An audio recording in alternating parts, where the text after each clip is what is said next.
Hello everyone, welcome to Shraddha with creativity.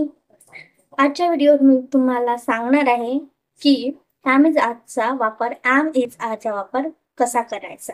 कारण कितीही म्हटलं तरी हे बेसिक आहे, राईट. ग्रामरमध्ये हे बेसिक आहे इज आर. तर खूपदा आपलं कन्फ्युजन होतं बिटवीन इज आर. तर चला जास्त वेळ न दवडता आपण आपल्या शिकण्याकडे फोकस करूया.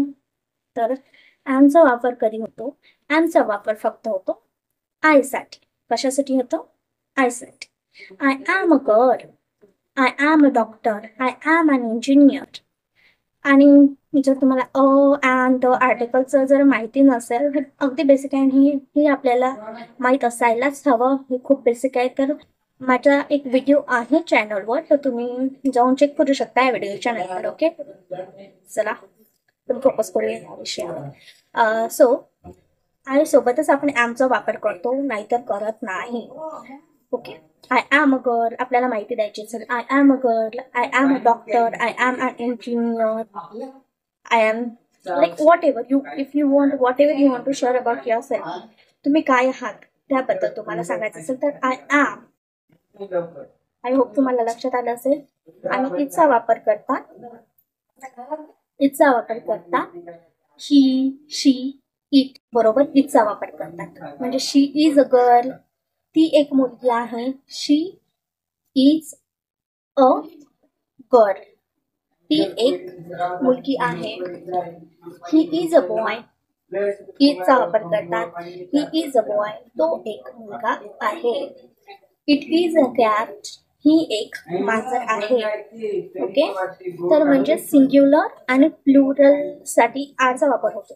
मी एक्सप्लेन करते ते, पण लक्षात ठेवा की सिंग्युलर जसं शी, ही, इट किंवा एखादं नाव असेल, जसं माझं नाव आहे श्रद्धा, तर श्रद्धा इज असं म्हणतो आपण.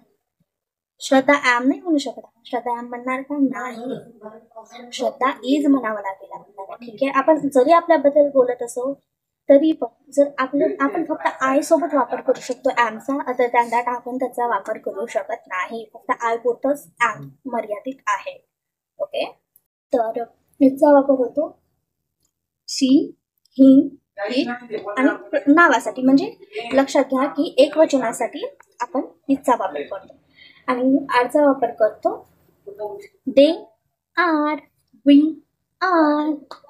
म्हणजे असं प्लुरल मध्ये जर असेल, एखादा ग्रुप असेल, तर त्याच्यासाठी आपण यूज करतो आरचा. कशाचा यूज करतो आपण? आरचा यूज करतो. ओके. तर आय होप तुम्हाला लक्षात आलं असेल. म्हणजे कसं आहे, हे आपण ॲमचा यूज फक्त आयपुरतं मर्यादित ठेवतो आणि इथचा जो यूज आहे तो आपण करतो सिंग्युलरसाठी, म्हणजेच एक वचनासाठी. आणि आरचा जो यूज होतो तो होतो अनेक वचनासाठी. कशासाठी होतो? अनेक वचनासाठी. अनेक वचन तर आपल्याला माहित आहे. एखादा जर ग्रुप असेल, लोकांचा ग्रुप असू शकतो, स्टुडंटचा ग्रुप असू शकतो, दे आर. आपण म्हणजे खूप सारे जण सोबत आपण बसलेलो असतो, 2-3 जण बसले असो, 4 बसलेलो असो, तर हा आपला ग्रुप असतो कोणाचाही. तर तो ग्रुप झाला तर ग्रुप आर. म्हणजे ग्रुप जर असेल एखादा, दे आर, वी आर, तर अशा पद्धतीने आपण आरचा वापर करतो. आय होप तुम्हाला समजलं असेल. जर समजलं असेल तर मला कमेंटमध्ये नक्की सांगा, म्हणजे मला समजेल की हा मी जे काही शिकवत आहे ते सगळ्यांना कळत आहे आणि काही थोडासा तरी फायदा होत आहे माझ्या शिकवण्याचा. तर प्लीज मला कमेंटमध्ये सांगा. एकदा शेवटचं मी तुम्हाला सांगून देते.